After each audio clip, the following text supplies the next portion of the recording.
Olá, irmãos. Estamos dando início a mais uma Escola Bíblica Dominical online, com as perguntas que o nosso pastor envia durante a semana para respondermos de acordo com a nossa leitura bíblica, sempre lembrando da importância da leitura bíblica em nossa vida. E hoje nós estamos aqui com o irmão Ulisses e nós vamos conversar um pouco sobre a Bíblia e sobre as questões que o pastor nos enviou. Graças e paz, irmãos. Sempre uma alegria estar aqui, né, participando da EBD. Principalmente agora, né, com esse problema aí de quarentena, né, lockdown. É muito importante que a gente possa estar compartilhando a palavra de Deus com os irmãos. Né? Com certeza. Então vamos começar com a nossa primeira pergunta, que diz: que texto é contexto da crucificação de Jesus? Lembrando que nós estamos aí lendo o livro de Deuteronômio. A resposta está em Deuteronômio 21, 22 e 23, que diz assim: se um homem culpado de um crime que mereça a morte for morto pendurado no madeiro, não deixe o corpo no madeiro durante a noite. Enterrem-no naquele mesmo dia, porque qualquer que for pendurado no madeiro está debaixo da maldição de Deus. Não contamine a terra que o Senhor, seu Deus, lhes dá por herança.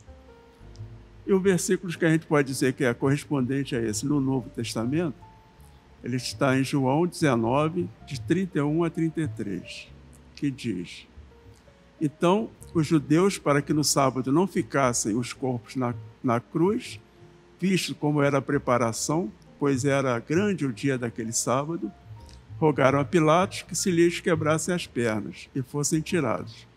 Os soldados foram e quebraram as pernas ao primeiro e ao outro, que com ele tinham sido crucificados.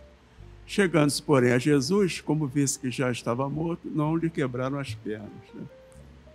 E em Gálatas 3,13 diz: Cristo nos resgatou da maldição da lei, fazendo-se ele próprio maldição em nosso lugar. Porque está escrito: maldito todo aquele que for pendurado em madeiro. Né? A lei, né, ela diz que se um culpado, né, um criminoso, fosse preso e condenado à morte, ele não poderia pernoitar pendurado. Né? Sim. E quando eles penduravam, mesmo lá no Velho Testamento, isso nos remete à crucificação no Novo Testamento. Então, por isso que eles tiveram a necessidade de quebrar as pernas dos outros condenados, para que apressasse a morte deles, que eles ainda não tinham morrido.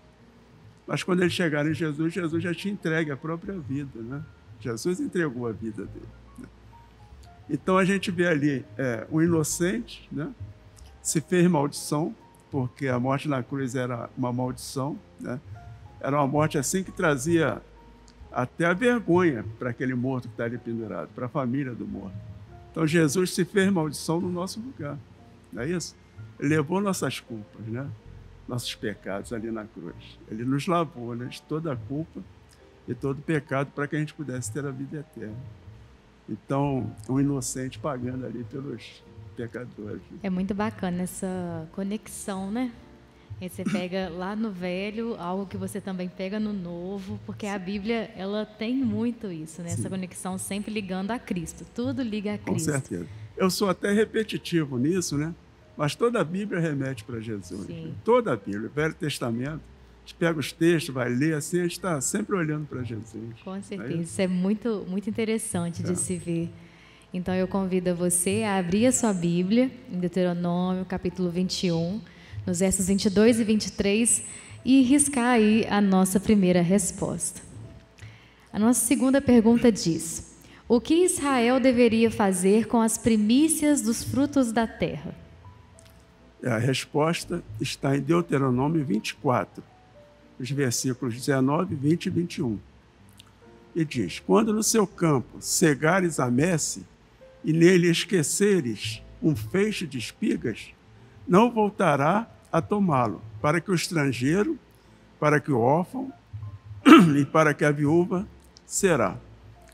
Para que o Senhor teu Deus te abençoe em toda a obra das suas mãos. Quando sacudires a tua oliveira, não voltarás a colher o fruto dos ramos, para que o estrangeiro, para que o órfão e para que a viúva será. quando vindimares a tua vinha, não tornarás a rebuscá-la. Para que o estrangeiro, para que o órfão, para a viúva, será o restante, né? Quer dizer, aqui Deus é mais uma vez mostrando assim que ele é maravilhoso, né? Ele se preocupando com a sua criação, com os seres humanos ali. Porque o órfão, a viúva, né? E principalmente o estrangeiro, ele não tinha como se manter, não é isso? Ele provendo ali o sustento para aqueles necessitados. E na própria Bíblia, ela tem assim um exemplo maravilhoso disso, que é o livro de Ruth. Então você vai lá e vai ver Ruth, né? Quando Ruth voltou com a sua sogra, né? Elas não tinham sustento, elas estavam ali viúvas, ela perdeu o marido, né? E a sua sogra também. Então, Noemi, né? Sua sogra Noemi. É assim uma história assim de companheirismo, de amor, né? De amizade entre uma nora e uma sogra. A gente ouve falar tanta coisa ruim de sogra, né? De nora. E essa história aqui nos mostra que não é nada disso, né? Mas, quer dizer, a viúva, o órfão e o estrangeiro, eles teriam sempre a provisão ali, né? E a gente pode dizer que nós somos esse estrangeiro, né? Nós fomos estrangeiros no meio do povo de Deus, não é isso? Nós éramos gentios, né? E o Senhor nos dando a provisão espiritual, alimento espiritual também. A gente pode pensar assim também. Graças a Deus por isso. Amém. Então, a nossa resposta está aí em Deuteronômio, capítulo 24, nos versos 19 ao 21. E a quem pertenciam as coisas encobertas e as coisas reveladas?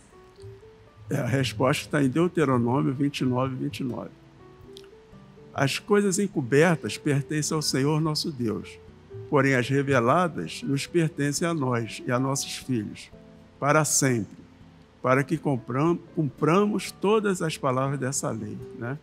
Então, as coisas encobertas, elas pertencem a Deus, né? Assim, existe muita especulação até sobre vários assuntos, principalmente aqueles assuntos mais complexos, né, da Bíblia, né? E que a gente jamais vai alcançar, né? Assim, o entendimento pleno daquilo, porque elas não são para nós, né? A questão é que a gente vê muita gente se ocupando com coisas que nem estão escritas na Bíblia, né? Tem coisas que estão lá que a gente não entende, que não é para nós. Mas tem gente que se ocupa com coisas que nem estão lá, né? O que Jesus estava escrevendo na areia quando trouxeram a mulher adúltera, né? Era para ela, não é para nós, não é isso? Adão e Eva tiveram filhos no paraíso. Se Deus achasse importante que a gente soubesse disso, ele teria colocado. Sim, não é verdade? Com certeza. Então a gente tem que saber que as coisas encobertas são de Deus e as coisas reveladas é a palavra de Deus, né? Está aqui na Bíblia, né? Para que a gente possa ensinar para os nossos filhos também, ser exemplos para os nossos filhos. Para ser exemplo e poder ensinar, a gente tem que ler, entender e acreditar, né, nessa palavra. Então, o que está revelado é nosso, está aqui. Vamos nos ocupar com aquilo que não é para nós, né? Que é de Deus. Porque não está revelado, a gente fala Deuteronômio 29, 29. Exatamente. E pronto. Amém. Então, a nossa resposta aí, Deuteronômio 29, 29. Risca aí na sua Bíblia. E o que Moisés disse que era a vida e a longevidade de Israel na terra que iam possuir? Está em Deuteronômio 32, 47. Porque esta palavra não é para vós outras coisas vãs, antes é a vossa vida, e por esta mesma palavra prolongareis os dias na terra, a qual passando o Jordão ides para possuir, né? Essa palavra que Moisés está falando aqui, era assim, todo o conjunto de leis, né, que o Senhor tinha passado para o povo através de Moisés ali. O Moisés já estava terminando o ministério dele aqui nessa terra. Se a gente continuar vendo, logo depois o Senhor manda Moisés subir ao monte, né, para que ele veja Canaã, a terra prometida, que ele não entrou, né, o Senhor não permitiu que ele entrasse, e que ele pelo menos, né, pelo aquele trabalho que ele fez para o Senhor, ele tivesse pelo menos a alegria de olhar, né, Canaã ali, né? Então aquela palavra não é vã, porque se o povo escutasse a lei de Deus e seguisse, eles viveriam mais, né? Eles tomariam posse da promessa de Deus, que era Canaã. Isso é hoje também. A gente ouve a palavra de Deus, né, através de Jesus, né? A gente entende, aceita isso, nós vamos tomar posse da nossa Canaã espiritual, não é isso? nós vamos estar com o Senhor no céu, né, para a eternidade.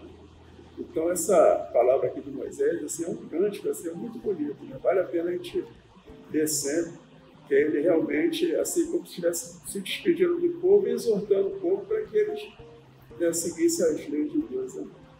E da mesma forma, a gente seguindo as leis do Senhor hoje, a gente também vai alcançar. Vamos alcançar, nossa Canaã. Com certeza. Então, nossa resposta está em Deuteronômio, capítulo 32, no verso 47. E aí nós terminamos o livro de Deuteronômio, nós lemos até o capítulo 34, para responder essa última pergunta, e nós começamos o livro de Atos, porque nós temos feito isso, lendo o livro do Velho Testamento e o livro do Novo, só para te situar aí. Então agora, começando o nosso livro de Atos, qual foi a resposta de Pedro e João aos principais sacerdotes que lhes ordenaram que não falassem nem ensinassem em nome de Jesus? A resposta está em Atos dos Apóstolos 4, 18, 19 e 20. Chamando-os, ordenaram-lhes que absolutamente não falassem nem ensinassem em nome de Jesus. Mas Pedro e João lhes responderam: julgai se isso é justo diante de Deus. Ouvir-vos antes a vós outros do que a Deus, pois nós não podemos deixar de falar das coisas que vimos e ouvimos. E aqui essa passagem é muito interessante, né? Porque Pedro e João, eles estão no mesmo lugar que o Senhor estava algumas semanas atrás. Quando o Senhor, né, foi julgado, então ali é o mesmo local. Eles estariam ali até com medo, né? Mas eles foram ousados, mas humildes na resposta deles. Eles teriam que ouvir a Deus, eles eram testemunhas oculares do que Deus estava fazendo. Ou tinha que seguir a ordem. Eles estavam ali perante aos sacerdotes, né, que conheciam as coisas de Deus. Eles seguiam a lei de Deus. Né? Eram homens experientes da Deus.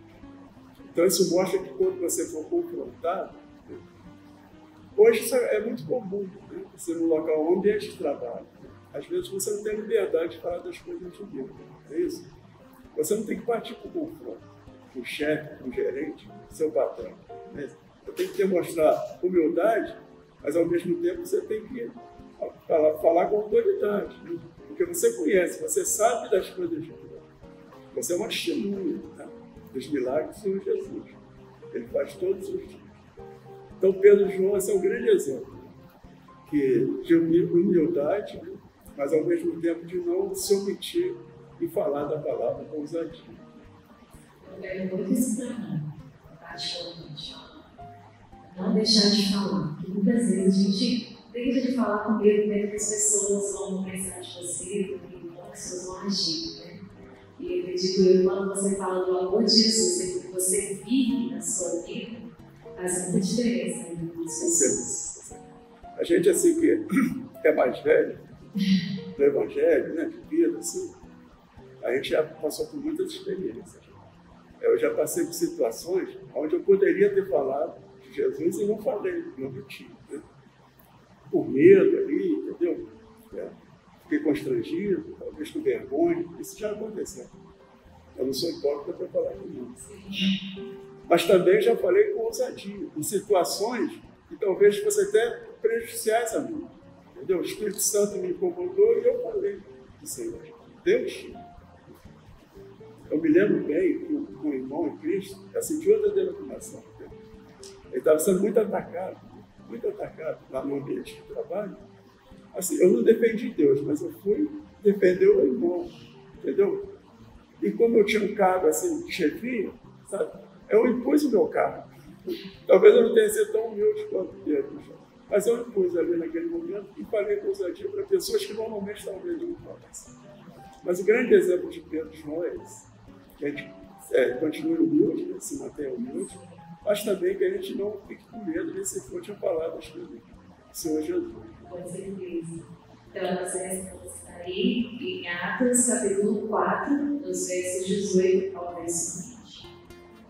A nossa penúltima pergunta diz: que argumento Gamaliel usou para que não matassem os apóstolos? A resposta está em Atos dos Apóstolos 5, de 34 a 39.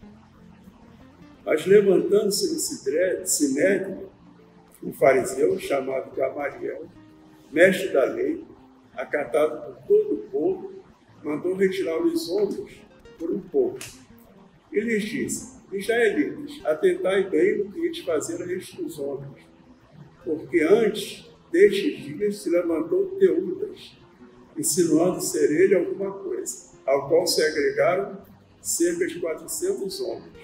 Mas ele foi morto, e todos quantos lhe prestavam obediência se dispersaram, e deram em nada. Depois desse levantou-se Judas, o galileu, nos dias do recenseamento, e levou muitos consigo, né? Também este pereceu, e todos quantos lhe obedeciam foram dispersos. Agora vos digo, dai mão a estes homens, deixai-os, porque se este conselho ou esta obra vem de homens, perecerá. Mas se é de Deus, não podereis destruí-los, para que não sejais, porventura, achados lutando contra Deus. E concordaram com ele. Estavam ali os discípulos, né, na situação de serem julgados até serem mortos.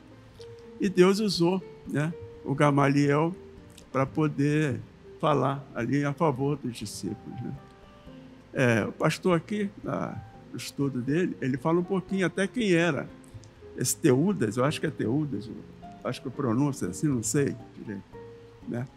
Ele diz que ele foi um líder religioso, né, e como muitos que tinham naquela época e até hoje, né, que ele prestava um culto a ele mesmo, ao ego dele, né. Ele era assim o cara, não é isso? E hoje temos muito disso também, né? Nós vemos aí muitos líderes que eles assim cultuam mais a própria figura deles, o nome deles, né, do que propriamente Jesus, a palavra de Jesus. Isso é terrível, irmão, porque muitas pessoas de coração puro e sincero seguem essas pessoas, né? Eles estão ouvindo ali a palavra, eles vão seguir. E quando esses homens caem, a obra que eles fizeram cai também por terra. Nós temos assim grandes exemplos, eu não vou nem citar nomes aqui, de pastores que tinham uma obra assim fabulosa, né? Dezenas de igrejas abertas, projetos maravilhosos, que caíram em pecado e aquilo tudo ruiu. Não é isso? E aquelas ovelhas ficaram todas dispersas por ali. Quer dizer, um testemunho péssimo, né?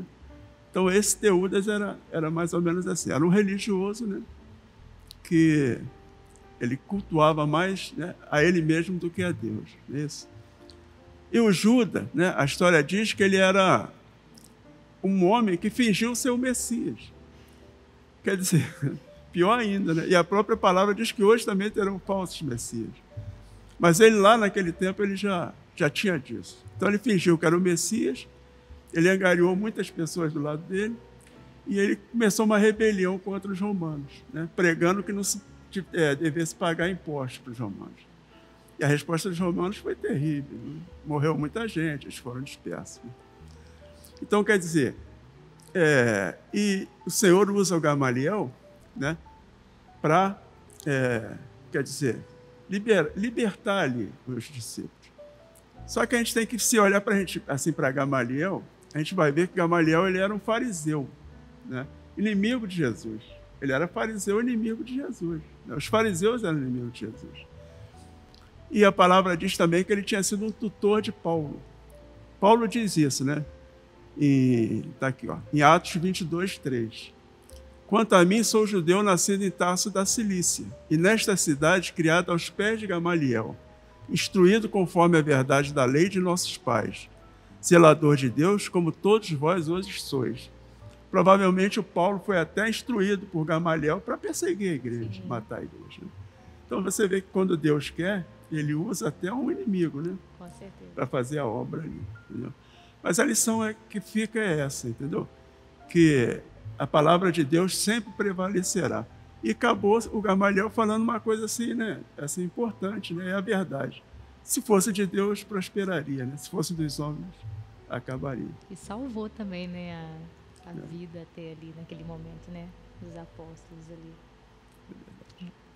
Então, a nossa resposta aí está em Atos, capítulo 5, nos versos 34 até o verso 39. E a nossa última pergunta diz: por que Pedro disse que não ia comer o que estava no lençol? A resposta está em Atos 10, de 13 a 15. E diz: mas Pedro replicou: de modo nenhum, Senhor, porque jamais comi coisa alguma comum e imunda. E ouviu-se uma voz que se dirigia a ele: levanta-te, Pedro, mata e come. Segunda voz lhe falou: ao que Deus purificou, não consideres comum. Né? A gente tem que... A resposta de Pedro foi a resposta errada. Né? Quer dizer, eu não vou comer porque é imundo. Né? Aquilo ali era uma criação do Senhor.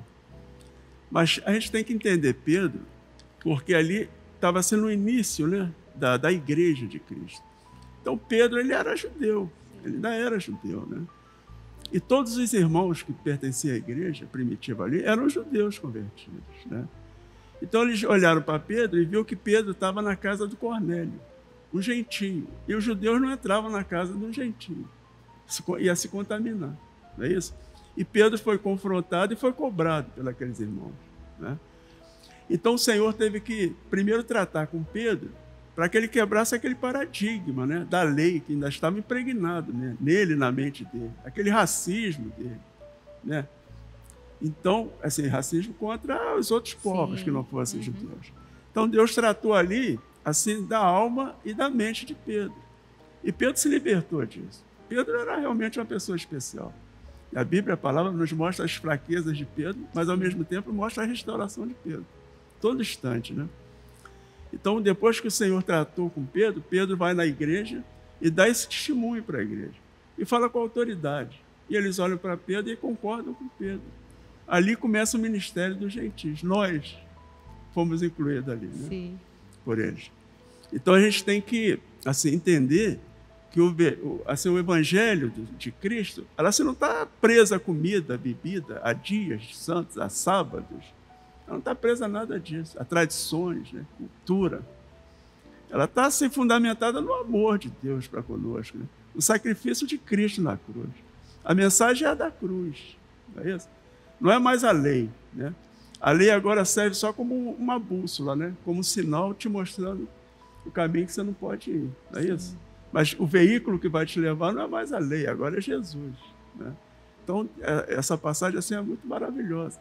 Ela mostra assim, o Senhor tratando com Pedro, né? Tirando todo aquele ranço. Não sei se a palavra é essa, né? Pode ser forte, mas é um ranço da lei, né?